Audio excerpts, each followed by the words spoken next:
امن ماں، تو پھر اس میں ہم کو علامات سے مطلب نہیں، اس میں مطلب ہے کہ اس کا پیر ہے، اس کا جوڑا ماں ہے تو باپ ہے، تو پھر یہ مذکر ہی کا مؤنث ہوگا۔ ابن باپ یہ مذکر۔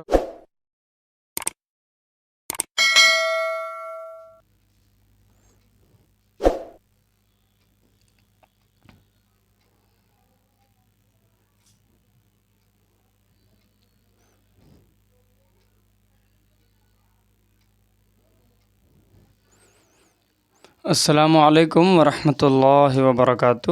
اللہ کی ذات سے امید ہے کہ آپ حضرات خیر و عافیت سے ہوں گے۔ اللہ پاک ہمیشہ خوش رکھے، اللہ پاک ہم سب کے سیکھنے سکھانے کو قبول فرمائے، اور اللہ پاک ہمارے علم میں اضافہ فرمائے، علم کے ساتھ عمل کرنے والا بنائے، ایسا علم سکھائے جس سے اللہ راضی ہو جائے، ایسے علم سے بچائے جس سے ہم گمراہ ہو جائیں، ہے نا۔ اللہ پاک ہمیں فتنے سے بچائے۔ میں نے آپ کو بتایا تھا اس سے پہلے عربی والے کلاس میں کہ اسم کو جو ہے وہ 4 جگہ تقسیم کیے جاتے ہیں، جس میں جیسے کہ پہلے جنس کے اعتبار سے، عدد کے اعتبار سے، وسعت کے اعتبار سے اور اعراب کے اعتبار سے۔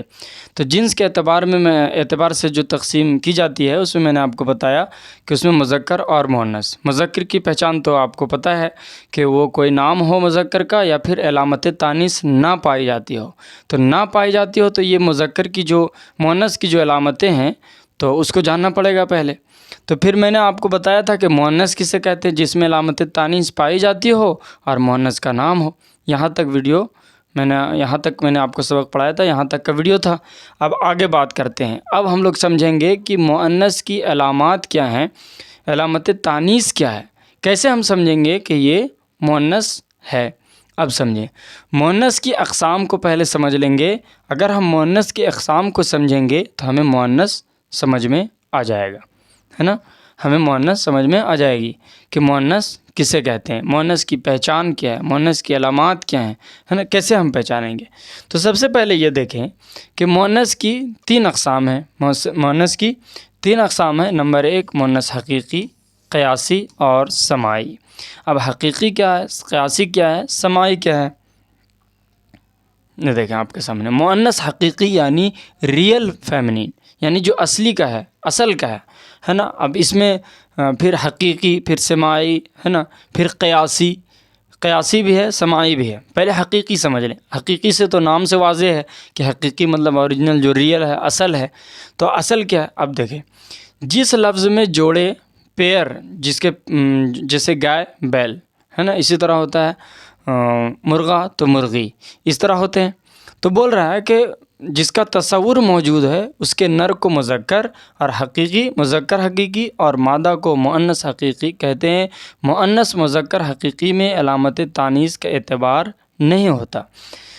جیسے آپ کہا جا رہا ہے کہ اگر نام ہو مذکر، اگر نام ہی مذکر ہو، یعنی وہ چیز کا جوڑا ہو، جیسے لڑکا لڑکی، جیسے طلحہ لڑکا ہے، زینب لڑکی ہے، تو یہ تو نام ہے، اس کو علامت تانیث سے کوئی مطلب نہیں، ٹھیک ہے۔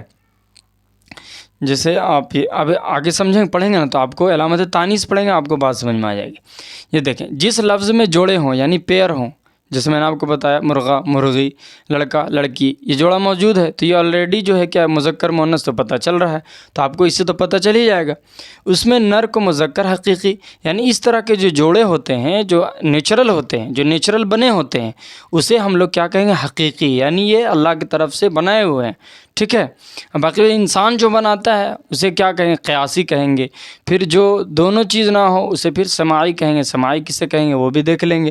تو مذکر حقیقی اور مادہ کو مؤنث حقیقی کہیں گے، جس کے پیر ہوتے ہیں، علامت تانیث کا اعتبار نہیں، یعنی اس میں پھر علامات کا کوئی اعتبار نہیں، جو نیچرل ہیں، پیر جس کا ہے اس میں علامات کا کوئی اعتبار نہیں ہوتا۔ جیسے آپ یہ دیکھیں، یہاں دیکھیں امن ماں، تو پھر اس میں ہم کو علامات سے مطلب نہیں، اس میں مطلب ہے کہ اس کا پیر ہے، اس کا جوڑا ماں ہے تو باپ ہے، تو پھر یہ مذکر ہی مؤنث ہوگا۔ ابن باپ یہ مذکر ہوگا، جوڑا ہے۔ اختن بہن، اخن بھائی، تو یہ تو ظاہر سی بات ہے، حقیقی پتہ چل گیا کہ یہ نیچرل ہے، بھائی کا بہن ہے، بہن کا بھائی ہے، تو یہ تو پتہ چل رہا ہے۔ تو پھر اسے کیا کہیں گے؟ اسے مذکر مؤنث حقیقی کہیں گے اختن کو، اور اخن کو مذکر حقیقی، اختن کو مؤنث حقیقی، مؤنث حقیقی اور مذکر حقیقی، کیونکہ یہ اس کے پیر موجود ہیں یعنی جوڑے موجود ہیں، تو یہ مذکر حقیقی اور یہ مؤنث حقیقی اور یہ مذکر حقیقی، یہ ہوئی بات۔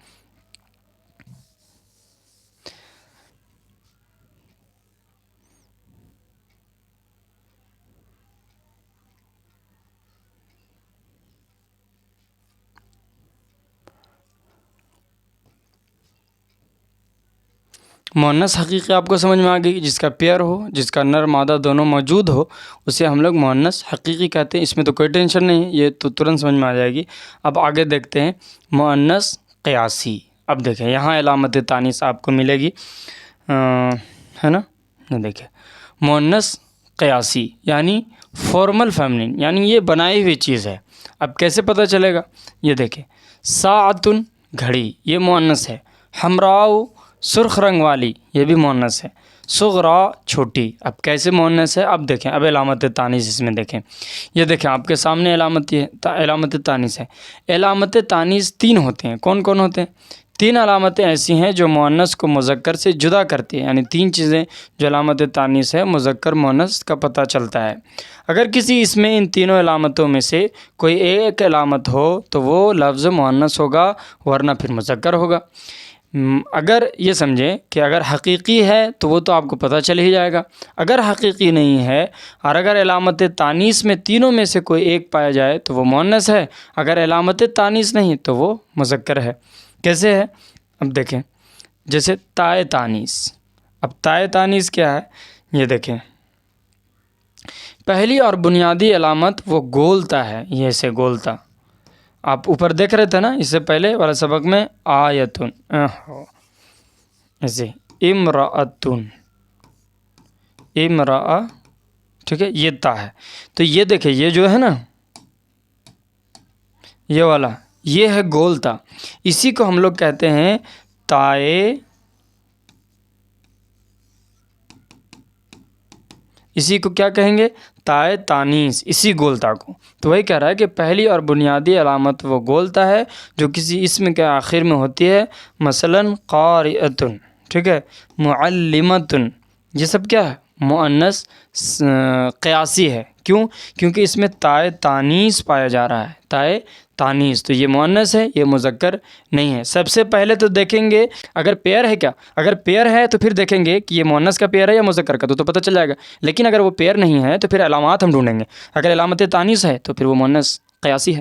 اب آگے دیکھیں الف مقصورہ۔ الف مقصورہ کیا ہے؟ یہ دیکھیں تائے تانیث ہو گیا، الف مقصورہ۔ الف مقصورہ، الف مقصورہ کیا ہے؟ قصر کا معنی ہوتا ہے کم کرنا، چھوٹا کرنا، ہے نا۔ مقصورہ وہ الف ہے جو اسم کے آخر میں ہو اور جس کو بولتے وقت کھینچا نہ جائے۔ یہ الف کھڑی زبر اور یا کی شکل میں لکھا جاتا ہے، مثلاً سلمیٰ، لیلیٰ، یہ دیکھیں آپ کے سامنے الف مقصورہ۔ نمبر ایک تائے تانیث علامت تانیث ہے، یعنی مؤنث کی پہچان ایک کیا ہے؟ تائے تانیث۔ الف مقصورہ کی پہچان، الف مقصورہ بھی تانیث کی پہچان ہے۔ اب اسے کیسے سمجھیں گے ہم؟ جیسے سلمیٰ، یہ کھڑی زبر اور یا کی شکل میں لکھا جاتا ہے۔ جب اس ٹائپ کے ہوں تو آپ اسے سمجھ لیں کہ یہ مؤنث ہے، کیونکہ یہاں یا ہے اور یہ کھڑی زبر ہے نا۔ تو اسے کیا سمجھیں گے ہم کہ یہ الف مقصورہ والی مؤنث قیاسی ہے، ٹھیک ہے۔ الف ممدودہ، الف ممدودہ بھی علامت تانیث کی ایک پہچان ہے۔ الف ممدودہ سے مراد وہ الف ہے جس کے بعد حمزہ ہو، مراد وہ الف ہے جس کے بعد حمزہ ہو۔ جسے آپ دیکھیں حمراء، یہ الف ہے نا بیچ میں الف، یہ دیکھیں بول رہا ہے اس الف کے بعد حمزہ ہو، یہ دیکھیں یہاں حمزہ ہے، ٹھیک ہے، یہ دیکھیں آپ، یہ الف ہے اور یہ حمزہ ہے، اسی کے بارے میں بول رہا ہے۔ اس کو کھینچ کر پڑھیں گے حمراء، ہے نا، اسے قصر نہیں کریں گے بلکہ اسے کھینچ کر پڑھیں گے۔ ممدودہ سے مراد وہ الف جس کے بعد حمزہ ہو، یہ دیکھیں حمراء، یہ الف ہے، الف کے بعد حمزہ ہے، اسی کو کیا کہا جا رہا ہے کہ یہ الف ممدودہ ہے، اور الف ممدودہ علامت تانیث کی پہچان ہے۔ نمبر ایک تائے تانیث، گولتا کو کہتے ہیں، یہ بھی مؤنث کی پہچان ہے۔ الف مقصورہ جس میں کھڑا زبر ہو، کھڑی زبر ہو، ہے نا، زیر نہیں کھڑا زبر یا کھڑی زبر کہہ لیں، ٹھیک ہے، تو اور یا ہو، اسے کیا کہیں گے؟ الف مقصورہ علامت تانیث کی پہچان ہے اور مؤنث قیاسی ہے۔ یہ دیکھیں سلمیٰ، لیلیٰ، یہ کیا کہلائے گا؟ مؤنث بھی ہے، اور مؤنث کی کون سی قسم ہے؟ مؤنث قیاسی، یعنی قیاس کیا گیا ہے، اسے بنایا گیا ہے، ٹھیک ہے۔ اور الف ممدودہ، الف ممدودہ کہیں گے الف کے بعد حمزہ ہو تو اسے کیا کہیں گے؟ آپ دیکھیں یہاں مد بھی ہوتا ہے، ٹھیک ہے، تو اسے ہم کیا کہیں گے؟ اسم ہو اور اسم کی پہچان ہے، یہ فعل میں ایسا نہیں ہوتا ہے، ٹھیک ہے، تو اسم ہے تو یہ حمراء، تو یہ کیا ہوا؟ حمراء، یہ مؤنث ہوا، اور مؤنث کی کون سی قسم؟ مؤنث کی قسم ہے مؤنث قیاسی، ٹھیک ہے۔ اب آگے پڑھا لیا جائے یا پھر مؤنث سماعی بھی دیکھ لیتے ہیں نا، پھر ویڈیو ورنہ الگ ہو جائے گا۔ مؤنث سماعی دیکھ لیتے ہیں، وہ اسم جس کے آخر میں کوئی علامت تانیث نہیں ہوتی لیکن عرب اسے بطور مؤنث استعمال کرتے ہوں تو اسے مؤنث سماعی کہا جاتا ہے۔ اس میں تھوڑا سا نا ایک ٹیڑھا مسئلہ ہے، گھما ہوا ہے تھوڑا، کیا ہے کہ اس میں کوئی تانیث کی پہچان بھی نہیں ہوتی اور اس کا کوئی پیر بھی نہیں ہوتا، بس اسے سنا جاتا ہے جیسے اہل عرب سے، یعنی اہل عرب جیسے بولتے ہیں، عرب والے جو جیسے بولتے ہیں، بس اگر اس کو مؤنث کہتے ہیں تو ہمیں اسے مؤنث کہنا ہے، تو وہ کیا ہوا؟ مؤنث سماعی، سماع کا مطلب ہوتا ہے سننا، تو جو ہم عرب سے سنیں اور وہی ہم بولے وہی مؤنث سماعی ہوا۔ تو اس کا کوئی رول ریگولیشن نہیں ہوتا، اس کو پڑھتے پڑھتے اس کی پہچان ہمارے ذہن میں آتی ہے، لیکن پھر بھی اس کی کچھ نشاندہی کی جاتی ہے۔ یہ دیکھیں نشاندہی کیسے کرتے ہیں، دیکھیں ملکوں، شہروں اور قبیلوں کے نام مؤنث سماعی ہیں، یا اس میں علامت تانیث ہو نہ ہو اس سے مطلب نہیں ہے۔ اگر شہر کا نام ہے، قبیلہ کا نام ہے، تو پھر کیا کہیں گے؟ اسے ہم مؤنث سماعی کہیں گے، مؤنث سماعی کہیں گے۔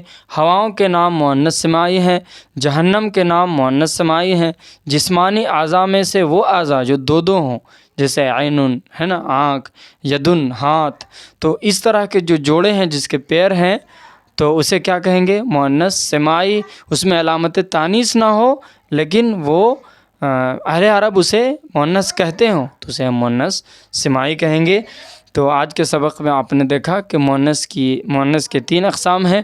مؤنث حقیقی، جس میں مذکر مؤنث کا جو ہے کہ کانسیپٹ موجود ہو، نیچرل ہو، اور مؤنث سماعی قیاسی جسے ہم بناتے ہیں علامت تانیث کے ذریعے، کہ علامت اگر تانیث ہو اس میں، تو علامت تانیث موجود ہو تو اسے ہم کیا کہیں گے؟ مؤنث قیاسی، جیسے گولتا، یا پھر الف مقصورہ، الف ممدودہ، الف مقصورہ میں جس میں کھڑا زبر یا ہو لاسٹ میں، جیسے لیلا ہے نا، لیلا، اس طرح کے جو تھے۔ اور اس کے بعد پھر ہم نے دیکھا الف ممدودہ، یہ بھی مؤنث علامت تانیث کی پہچان ہے۔ اس کے بعد پھر مؤنث سماعی میں ہم نے دیکھا کہ اس میں کوئی پہچان نہیں ہوتی، بلکہ اسے جیسے اہل عرب سے سنا جاتا ہے اسے ہم اسے مؤنث کہتے ہیں، بس اس میں کچھ خاص نشاندہی کی گئی ہے۔ ملکوں، شہروں کے نام، قبیلوں کے نام، جسم کے اعضاء وہ جن کے جوڑے ہیں ان کے نام، جہنم کے نام، ہواؤں کے نام، ٹھیک ہے، یہ ساری چیزیں تھیں۔ آج کے سبق میں ہم نے مؤنث کے اقسام دیکھے اور علامت تانیث دیکھی کہ مؤنث کی پہچان کیا ہے۔ تو آج کے لیے اتنے ہی رکھتے ہیں، پھر ملیں گے اگلے سبق میں انشاءاللہ۔ جزاکم اللہ خیر الجزا۔ السلام علیکم ورحمۃ اللہ وبرکاتہ۔